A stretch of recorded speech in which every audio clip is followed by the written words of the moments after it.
Hello students, कैसे हैं आप सब लोग। तो फाइनली आज हम ऑर्गेनाइजिंग चैप्टर को एंड करेंगे और पार्ट नंबर 4 देखेंगे ऑर्गेनाइजिंग चैप्टर का। देन इसके बाद स्टाफिंग, डायरेक्टिंग, कंट्रोलिंग और हमारा पार्ट ए पूरी तरीके से खत्म हो जाएगा। उम्मीद है आपने ऑर्गेनाइजिंग चैप्टर के 3 पार्ट ऑलरेडी देख लिया होगा, क्योंकि ये बड़ा चैप्टर है और बहुत कुछ है इसके अंदर। तो उम्मीद करूंगा 3 पार्ट आपने अच्छे से देख के फिनिश कर लिया होगा। स्टार्ट करते हैं क्लास पार्ट नंबर 4। इसके अंदर हम एक टॉपिक देखेंगे that is called delegation of authority. बहुत इंपॉर्टेंट कॉन्सेप्ट है, आने के चांस पेपर में पूरे पूरे हैं। डेलीगेशन का मतलब क्या होता है, कोई भी ओनर जो है वो अपना सारा काम खुद नहीं कर सकता, तो वो क्या करता है क्लास, अपने काम को नीचे लेवल पे देता है किसी को करने के लिए, राइट। अब जब उसे काम दिया जाएगा तो उस काम को पूरा करने के लिए उसे पावर्स दिया जाएगा। इसी पावर को हम लोग क्या कहते हैं, authority. So delegation of authority का मतलब क्या होता है, division of authority and power downwards to the subordinate. तो जो भी पावर, जो भी अथॉरिटी है वो नीचे लेवल पे जब बांटा जाता है तो इसको क्या बोलते हैं class, delegation of authority, right. So delegation is about entrusting someone else to do part of your job.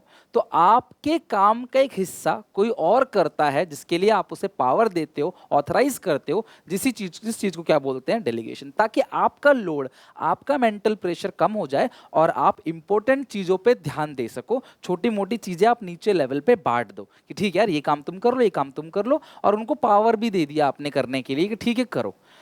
अब इससे क्या होगा, तुम्हारे पास काफी फ्री टाइम बचेगा, जिसे क्लास तुम अपने जो मेन काम है आपका, जो आपका इंटेलेक्चुअल है, आप वो काम कर सकते हो। This is called delegation of authority. क्योंकि कोई भी मैनेजर सारा काम अकेले नहीं कर सकता, ये मैनेजर सारा अकेले नहीं कर सकता, तो नीचे लेवल पे काम को बांटेगा, इसी को कहते हैं delegation. A manager can not do all work himself, hence he deliberately passes some of his responsibility to his subordinate. Manager also shares some of his authority with his subordinate. Subordinate मतलब जो नीचे काम कर रहा है, ये subordinate है, और ये क्या है क्लास, सुपीरियर। सुपीरियर नीचे लेवल पे काम को, पावर को बांटेगा, और इसी चीज को क्या बोलते हैं क्लास, डेलीगेशन ऑफ अथॉरिटी। यानी अथॉरिटी को नीचे लेवल पे दे देना, राइट। अब डेलीगेशन की 3 एलिमेंट है, there are 3 elements of delegation. सबसे पहला है रिस्पॉन्सिबिलिटी, दूसरा है अथॉरिटी, तीसरा है अकाउंटेबिलिटी। अब तीनों का जरा मतलब समझते हैं क्या होता है। रिस्पॉन्सिबिलिटी का मतलब क्या है, जिम्मेदारी, वर्कलोड, कि भैया आपने नीचे लेवल पे काम को दे दिया। रिस्पॉन्सिबिलिटी मतलब आपने अपना जो वर्क है वो किसी और को भरोसा करते हुए कि हाँ ये कर सकता है, आप उसको नीचे लेवल पे काम को दे रहे हो। This is called responsibility. Authority का मतलब होता है पावर टू टेक डिसीजन। अब इस काम को करने में उसे बहुत सारी जगह डिसीजन लेना पड़ेगा, जिस डिसीजन मेकिंग का पावर आप उसी पर्सन को दे देते हो कि ठीक है तुम इस साल जो है वो 10 लाख की सेल करके दिखाओ और हम तुम्हें पावर देते हैं, तुम ऐसे ऐसे ऐसे ये चीज़ कर सकते हो। सेल्स बढ़ाने के लिए जो भी और किया जाता है, टेक्निक, अपने हिसाब से डिस्काउंट दो, जो तुम्हें करना है करो, लेकिन तुम सेल्स करके दिखाओ। इसका मतलब हम क्या कर रहे हैं, उसको अथॉरिटी दे रहे हैं। अगर हम उसे पावर नहीं देंगे तो वो ओवर बर्डन फील करेगा कि मैं कैसे करूँ इस काम को, मेरे पास तो मैं ये भी नहीं कर सकता, वो भी नहीं कर सकता, पावर ही नहीं मेरे पास किसी चीज़ को चेंज करने का, मैं कैसे करूँगा। ओवरबर्डन। और ज्यादा पावर दे दिया तो मिसयूज करेगा। तो हमने शुरू से पढ़ रखा है कि जो अथॉरिटी है वो रिस्पॉन्सिबिलिटी के बराबर होनी चाहिए। और अगला आता है अकाउंटेबिलिटी, जवाबदेही।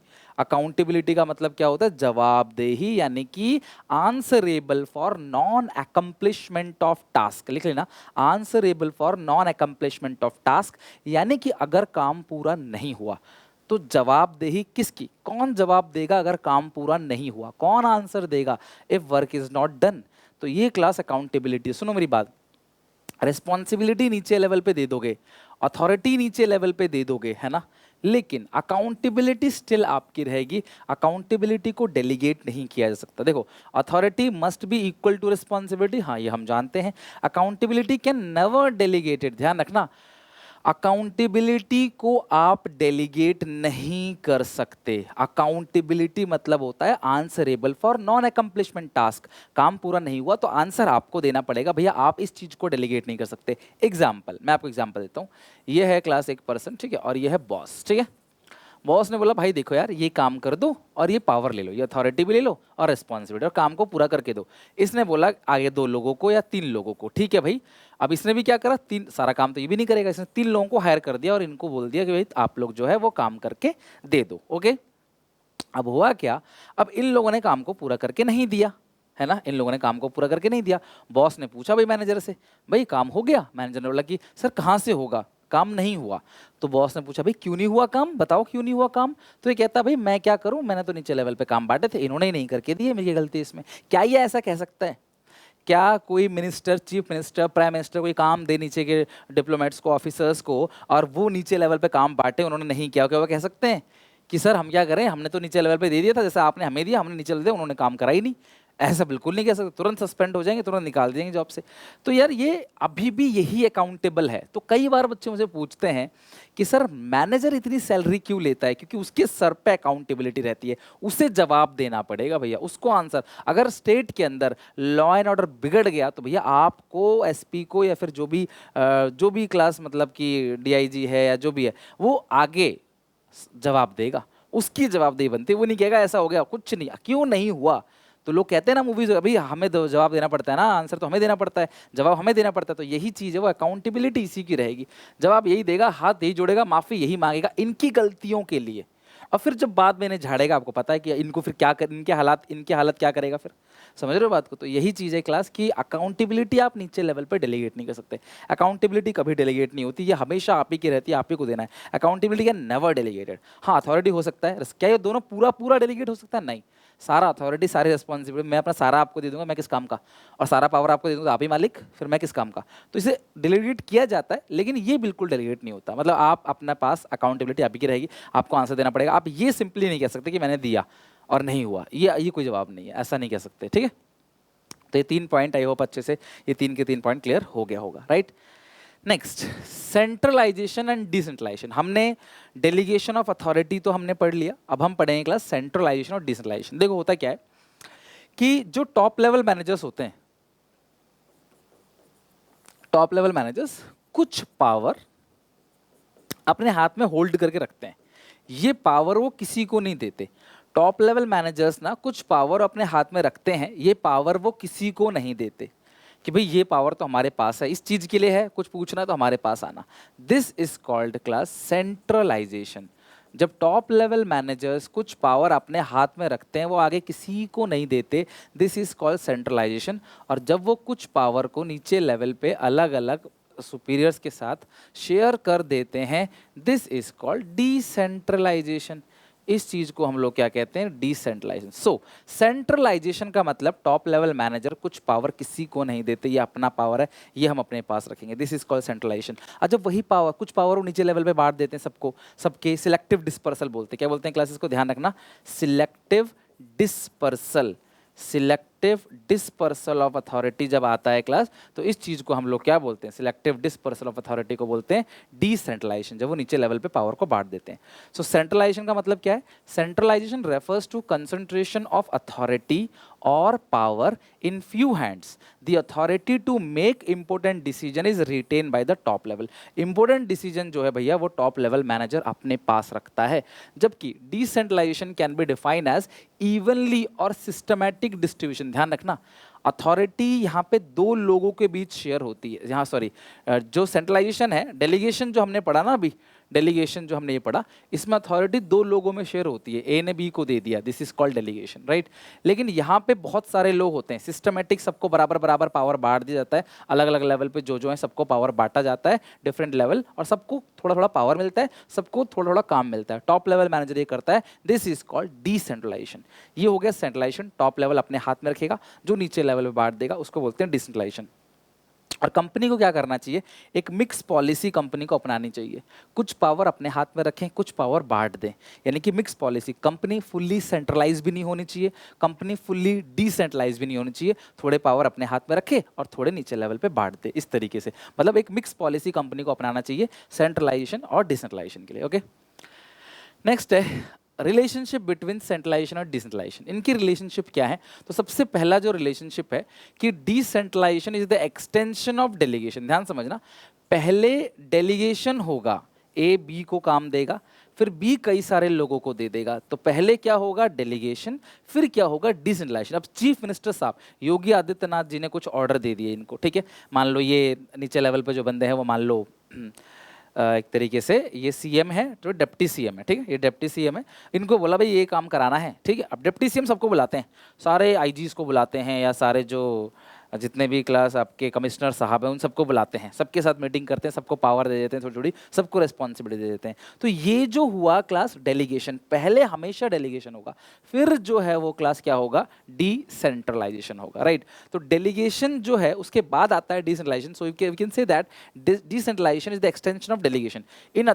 इन delegation authority is share between two persons only, that is manager और उसके नीचे जो भी है। लेकिन डिसेंट्रलाइजेशन में बहुत लोग इन्वॉल्व होते हैं, एवरी लेवल इन्वॉल्व हो जाता है। ध्यान रखना, केस स्टडी में ये सब चीजें आप फाइंड आउट करोगे। डिसेंट्रलाइजेशन को लिख लो कॉपी में, selective dispersal of authority, evenly distribution, सबका इन्वॉल्वमेंट होता है डिसेंट्रलाइजेशन में। एक्सटेंशन ऑफ डेलीगेशन होता है, बहुत सारे लोग इन्वॉल्व होते हैं, सभी लोग इन्वॉल्व होते हैं, पावर टॉप लेवल से नीचे आता है। ये सारी बातें एक डिसेंट्रलाइजेशन की है, राइट। देखिए दूसरा रिलेशनशिप क्या है, डेलीगेशन इज नेसेसरी। भैया ए और बी इन दोनों के बीच में पावर शेयर होना जरूरी है, लेकिन इतने सारे लोगों में पावर शेयर होना जरूरी नहीं है। क्यों बोल रहा हूं, अगर कंपनी छोटी है तो भी दो लोग अपना ये इसको पावर दे देगा, खत्म बात। किसी ने मुझे काम दिया, मैंने काम कर दिया, खत्म बात। इसको बोलते हैं डेलीगेशन। तो ये नेसेसरी है, कोई इंसान अकेला सारा काम नहीं कर सकता, वो कुछ ना कुछ नीचे लेवल पे काम बांटेगा ही बांटेगा। This is called delegation. लेकिन ऑर्गेनाइजेशन में अगर छोटी ऑर्गेनाइजेशन है तो क्या पता है डिसेंट्रलाइजेशन हो ही ना, तो डेलीगेशन नेसेसरी है बट डिसेंट्रलाइजेशन नेसेसरी नहीं है। Delegation is necessary in every organisation but decentralisation is not. Every manager has to share, हर एक मैनेजर कुछ ना कुछ पावर तो नीचे लेवल पर बांटेगा ही बांटेगा। This is called delegation. तो it is necessary but decentralisation is required when organisation grow and expand. तो जब कंपनी बड़ी हो जाएगी, बहुत ऑर्गेनाइजेशन एक्सपैंड करेगा, तब जाके डिसेंट्रलाइजेशन की जरूरत पड़ेगी। तो ध्यान रखना, पहला डेलीगेशन का एक्सटेंशन डिसेंट्रलाइजेशन है, दूसरा डेलीगेशन जरूरी है, डिसेंट्रलाइजेशन जरूरी नहीं है। ये दो बातें आपको अच्छे से ध्यान रखनी है, right. Next, importance of delegation and decentralization. डेलीगेशन और डिसेंट्रलाइजेशन के बेनिफिट्स क्या हैं, देखो मैंने इन दोनों को कॉमन रख रखा है क्योंकि डेलीगेशन और डिसेंट्रलाइजेशन के लगभग बेनिफिट सेम है।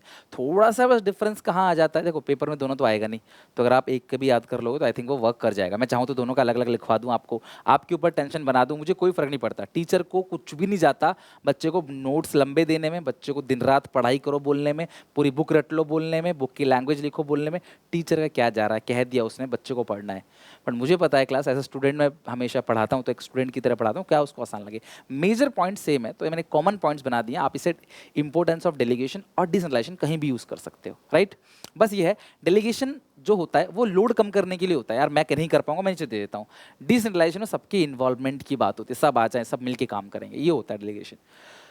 तो सबसे पहला क्या है डिसेंट्रलाइजेशन और डेलीगेशन का इंपॉर्टेंस, मोटिवेशन टू एम्प्लॉय। यार सीधी सी बात है, अगर मैं अपना काम किसी एम्प्लॉय से करवा रहा हूँ तो इसका मतलब मुझे उस पर ट्रस्ट है और मैं उसको इस कैपेबल समझता हूँ कि वो काम को पूरा कर सकता है। तो ये उसके लिए मोटिवेशन की बात है कि यार वो मुझसे अपना काम करवा रहा है। तो ये अंदर ही अंदर क्लास क्या आता है, मोटिवेशन आता है, राइट। तो it leads to employ motivation. कभी क्लास के टीचर ने आपसे कॉपी चेक करवाई होगी कि बेटा कॉपी चेक कर ले, टोटलिंग कर ले इसकी, तो आपको लगता होगा यार हम खास हैं यार, हमसे बोला है ना। तो वही चीज़ यहाँ भी होती है। अगला है एम्प्लॉयज़ डेवलपमेंट। जब एक एम्प्लॉय मैनेजर का काम बार बार परफॉर्म करेगा तो उसका डेवलपमेंट होगा, उसके अंदर एक मैनेजरियल टैलेंट डेवलप हो जाएगा फ्यूचर के लिए। तो यानी कि वो फ्यूचर में एक मैनेजर बन सकता है। एक कंपाउंडर डॉक्टर के साथ रहते रहते वो खुद भी दवाई देने लग जाता है, वो रहते रहते, क्योंकि उसको पता है क्लास कि वो एक्सपर्ट हो गया है, उसी चीज़ को कर रहा है बार बार काम करते करते। तो यानी कि वो क्लास एम्प्लॉयज़ डेवलपमेंट। तो एम्प्लॉय भी जब मालिक का काम करते चले जाएंगे ना, तो वो उनको डेवलपमेंट होगा ही होगा। और मालिक का भी वर्कलोड कम होगा ना, reduce the workload of manager. Manager अपना छोटा मोटा काम रेगुलर वर्क नीचे लेवल पे दे देगा तो काफ़ी वर्कलोड उसका कम हो जाएगा। इफेक्टिव मैनेजमेंट, मैनेजमेंट के पास प्रॉपर टाइम बचेगा, कम से कम टाइम में क्लास वो अपने गोल को परफॉर्म करके दे देंगे। एग्जाम्पल, अगर मुझे मान लो 5 वीडियोज़ बनानी है तो मैं फोकस करूंगा वीडियो बनाने पे, क्योंकि यहाँ पे खड़े होकर वीडियो बनाने का काम कोई और नहीं कर सकता। लेकिन मैं पावर पॉइंट प्रेजेंटेशन किसी और से हेल्प ले सकता हूँ, उसकी वीडियो को एडिटिंग किसी और से करा सकता हूँ, वीडियो को अपलोड करने का काम, ये सब काम, थंबनेल, टाइटल, ये सब मैं किसी और से करा सकता हूँ। लेकिन यहाँ खड़े होकर पढ़ाने का काम मेरा है। तो अगर मैं अपना मेन काम पे फोकस करके छोटी मोटी चीज़ें नीचे डेलीगेट कर दूं, और उसके लिए क्या चाहिए क्लास, फंड्स चाहिए, पैसा होगा तभी तो 4 लोगों को सैलरी देके काम करवाएंगे। तो अगर मैं ये काम कर सकूंगा अच्छे से, तो शायद मैं अच्छे से ज़्यादा मेहनत तरीके से काम कर पाऊंगा और इफेक्टिव रहूंगा, समय पे क्लास आपको वीडियो डिलीवर कर पाऊंगा, जो चीज़ टाइम पे चाहिए वो टाइम पे आपको मिल पाएगा, right. This is called effective management. आपने रेस्टोरेंट में देखा होगा जहाँ भीड़ लगती है, वहाँ खाना बनाने वाला काम कोई और कर रहा है, पैक का काम कोई और कर रहा है, ऊपर चटनी वटनी डालने का काम कोई और कर रहा है, क्योंकि ये काम कोई और कर सकता है, समझ रहे हो। इफेक्टिव मैनेजमेंट इफेक्टिव हो जाएगा, टाइम पे काम पूरा करके दिया जाएगा, ऑर्गेनाइजेशन ग्रोथ होगा। ऑब्वियस सी बात है यार, बहुत सिंपल सी बात है, एम्प्लॉई का भी डेवलपमेंट हो रहा है, मैनेजर का वर्कलोड कम हो रहा है। अगर ये दोनों चीज़ें हो रही हैं तो भाई ऑर्गेनाइजेशन ग्रोथ तो होगा ही होगा, और साथ में बेटर कोऑर्डिनेशन, तालमेल जो है वो अच्छा बनेगा। क्यों भाई, बिना बातचीत करे, बिना कोऑर्डिनेट किए तो भाई तुम किसी से पावर ले नहीं लोगे ना, तुम्हें कोई पावर दे देगा। भाई मैनेजर बात करेगा, पावर देगा, रिस्पॉन्सिबिलिटी देगा, फीडबैक लेगा, अकाउंटेबिलिटी बनाएगा, तो इसमें कहीं ना कहीं सब लोग इंगेज होंगे, बातचीत करेंगे और एक दूसरे के ओपिनियन, व्यूज, मैसेज एक्सचेंज करेंगे। This is called better coordination. इससे हमारा जो कोऑर्डिनेशन है वो बेहतर हो जाएगा, राइट। तो यही सारे पॉइंट लिखे हुए हैं एम्प्लॉय मोटिवेशन के अंदर। Delegation, decentralisation, when manager sharing his responsibility and authority with the subordinate, it motivate, सीधी सी बात, उनको मोटिवेट करेगा। एम्प्लॉय का डेवलपमेंट होगा, क्यों? क्योंकि क्लास वो अपने स्किल्स को डेवलप करेंगे बार बार वही काम करके। वर्कलोड मैनेजर का कम हो जाएगा class, reduce the workload of manager. जब manager regular activities, day to day activities नीचे लेवल पे भेज देगा तो उनका लोड कम हो जाएगा और वो इंपॉर्टेंट मैटर पे फोकस कर पाएंगे। Effective management, in the process of delegation या decentralization, manager pass their routine work to subordinate so that they are free on concentration on the important matter which help them to take correct decision in critical matters। तो critical point में, critical matters पे correct decision दे पाएंगे वो, इसलिए class वो नीचे level बांट देते हैं। मैनेजमेंट भी इफेक्टिव हो जाता है और जहाँ पे जरूरत होती है वहाँ पे वो अच्छे से काम को करके सही समय पे दे देता है।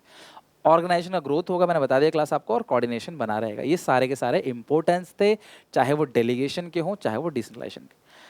आज की क्लास का ही आखिरी टॉपिक है और यहाँ पे फाइनली हम ऑर्गेनाइजिंग खत्म करेंगे। तो आप मुझे बताना, मैंने आज 5 चैप्टर खत्म करा दिए एक एक करके 12 में से। आपने खुद से पूछना है कि सुनील सर ने तो रेगुलर बेसिस पे वीडियोस बना के डेली काम करके हमारे लिए इतना कर दिया, क्या हमने किया? और क्या हम अपने रिजल्ट के लिए जिम्मेदार हैं या नहीं है? अगर मैं आज नहीं पढ़ रहा हूँ तो उसका असर क्या होगा? तो प्लीज़ यार पढ़ाई करो, थोड़ा थोड़ा, छोटी छोटी वीडियोस आती हैं, बहुत लंबी वीडियोस भी नहीं बना रहा हूँ मैं, छोटी छोटी वीडियोस बना रहा हूँ ताकि डेली थोड़ा थोड़ा सीखो आप। अभी एग्जामिनेशन आया नहीं है, अभी टाइम है आपके पास अच्छा खासा, बट अभी से करो कि लास्ट टाइम पे बहुत पैनिक हो जाएगा। बहुत सारी वीडियोस भी लास्ट टाइम पे आएंगी, बहुत मेहनत होगी। जो जो कर रहा है वो हमारे साथ चल रहा है, वो कोप अप कर लेगा, आप पीछे रह जाओगे। ऐसा मत करो, करियर खराब मत करो। बहुत उम्मीदें हैं आपकी घर वालों की आपसे, और आपकी करियर मतलब आपके जीवन का सवाल है, बिल्कुल टाइम वेस्ट नहीं करो। डिफरेंस, अगर मैं पार्टी इन्वॉल्व की बात करूं, डेलीगेशन में बता चुका हूं 2 पार्टी है और इसमें सारे एम्प्लॉय जो है कहीं ना कहीं सबको कुछ ना कुछ शेयर मिलता है अथॉरिटी का। जॉब की बात करें, डेली बेसिस पे होता है, भाई इसने इसको दिया, इसने इसको दिया, ये काम डेली बेसिस पे चलता रहता है। लेकिन ये वन टाइम होता है, सीधे बुलाया जाएगा, मीटिंग कराई जाएगी सबको, सबको थोड़ा थोड़ा पावर दे दी जाएगा, ये वन टाइम है। मैंने आपको सीएम वाला एग्जाम्पल दिया था। फ्रीडम, यहाँ पे देखो आपके ए ने बी को दिया तो यहाँ पे फ्रीडम नहीं है, बी ज़्यादा हिल नहीं सकता क्योंकि ए अकेला बी को देख रहा है। इसमें क्या है, बी के नीचे सी डी ई एफ इतने सारे हैं, तो यहाँ पे थोड़ा फ्रीडम ज़्यादा होता है डिसेंट्रलाइजेशन में। डेलीगेशन में लेस फ्रीडम है, ठीक है। ये सब आप याद कर रहे हो। आपको क्वेश्चन डायरेक्टली डिफरेंस भी पूछ सकता है या फिर आपको एक केस स्टडी बोलेगा तो उसमें कहीं ना कहीं भाषा लिखी होगी, तो ये सब चीज़ पढ़ोगे, समझोगे, तभी केस स्टडी को देख के पहचान पाओगे डेलीगेशन है या डिसेंट्रलाइजेशन है। तो यहाँ पे लेस फ्रीडम है क्लास, क्योंकि आपके ऊपर एक ही बॉस बैठा हुआ है, नजर रखना आसान है। यहाँ बहुत सारे लोग होते हैं, टॉप लेवल के नीचे बहुत सारे लोग होते हैं क्लास, तो इसलिए सुपरविजन रखना थोड़ा मुश्किल होता है, तो फ्रीडम ज़्यादा है। स्कोप की बात करूँ, ये बहुत नैरो स्कोप है, हाँ 2 ही लोग इन्वॉल्व होते हैं, बट ये कंपलसरी है, ये कंपलसरी नहीं है, बट स्कोप इसका वाइडर है, बहुत सारे लोग इन्वॉल्व होते हैं। रिस्पॉन्सिबिलिटी देखो, हर मैनेजर की रिस्पॉन्सिबिलिटी डेलीगेशन देना, ए बी को, बी सी को, हर कोई ना कोई नीचे से काम कराएगा ही। मैं भी कुछ काम नीचे से कराता हूँ, मैं जिनको देता हूँ वो भी नीचे से करा सकते हैं, अगर मेरी बहुत बड़ी ऑर्गेनाइजेशन है देन, राइट। नहीं तो फिर क्या, मैं ही किसी से कराऊंगा, काम खत्म, यहीं पे खत्म हो जाएगा सब। It is responsibility of top level. ध्यान रखना कि जो जब भी टॉप लेवल को हाईलाइट किया जाएगा ना, तो वो डिसेंट्रलाइजेशन है। डेलीगेशन में जो तुम्हारा ऊपर वाला है वो तुम्हें ऑर्डर दे रहा है, जरूरी नहीं कि टॉप लेवल ही ऑर्डर दे रहा है। मेरे ऊपर जो है वो मुझे ऑर्डर दे रहा है, मैं अपने नीचे वाले को ऑर्डर दे रहा हूँ, जरूरी नहीं कि टॉप लेवल के हो, लेकिन ये हमेशा डिसेंट्रलाइजेशन टॉप लेवल के लोग करेंगे। पर्पस क्या है इसका? मेन पर्पस है लोड कम करना, बस यार लोड कम हो जाए। इसका मेन पर्पस क्या है क्लास? सबको पावर दे के सबका रोल बढ़ाना, कि यार ऑर्गेनाइजेशन में हर किसी का कॉन्ट्रीब्यूशन हो। ग्रांट ऑफ अथॉरिटी, अथॉरिटी कौन देता है? जस्ट तुम्हारे ऊपर वाला। बी को ए ने दिया, भले ही ए टॉप लेवल का नहीं है, मिडिल का है या लोअर का है, लेकिन यहाँ पे अथॉरिटी कौन देता है क्लास? अथॉरिटी हमेशा टॉप लेवल के मैनेजर शेयर करते हैं। ओके तो आई होप कि फाइनली क्लास हमने इस पूरे इतने बड़े चैप्टर को ख़त्म किया। मुझे आपकी सपोर्ट की बहुत ज़रूरत है। सपोर्ट इन द सेंस कि सबसे पहला कि मैं जितना पढ़ाता हूँ उसे अच्छे से लर्न कर लो। कोई कमी है, कुछ नहीं समझ आ रहा तो मुझे बताओ। आई होप क्लास आपको मेरी मेहनत दिख रही होगी। कम से कम मैं डेली बेसिस पे आपको क्वालिटी कंटेंट देने काम करूँ कि एक एक बच्चा जो यहाँ यूट्यूब पे जुड़ा हुआ है वो किसी पेड ट्यूशन जहाँ पे कोई बच्चा पढ़ रहा है उससे भी अच्छा स्कोर कर सके। यहाँ कुछ नहीं छूटता, कोई शॉर्टकट नहीं, सब बिल्कुल दिल से पढ़ाया जाता है। किसी से कि कहीं भेदभाव नहीं किया जाता कि इसके बीच कोई डिफरेंस, सब बराबर हैं। सब अच्छे से पढ़ो, मेहनत करो, रिजल्ट लेके आओ। इस साल इतना अच्छा रिजल्ट रहा, दिल खुश हो गया, बस यही खुशी मुझे अगले साल भी चाहिए। आपका भविष्य बनेगा लाइफ में, मुझे इससे ज़्यादा कुछ नहीं चाहिए। बस आप सपोर्ट करो, वीडियोस को देखो और उन बच्चों तक ये वीडियो पहुंचाओ, शेयर करो क्लास, जो बच्चे एक्चुअली में क्लास ट्यूशन पेड नहीं ज्वाइन कर पा रहे या स्कूल से परेशान है, स्कूल के टीचर ट्यूशन के लिए फोर्स कर रहे हैं, उन तक इस वीडियो को पहुंचाओ। यही क्लास मेरी आप लोगों से रिक्वेस्ट है। बाकी लाइक करके अपने व्यूज़ कमेंट में जरूर बताना कैसा लग रहा है, सब कुछ समझ आ रहा है कि नहीं। बाकी मिलते हैं नेक्स्ट वीडियो में नए चैप्टर के साथ, तब तक के लिए take care, bye bye, God bless you.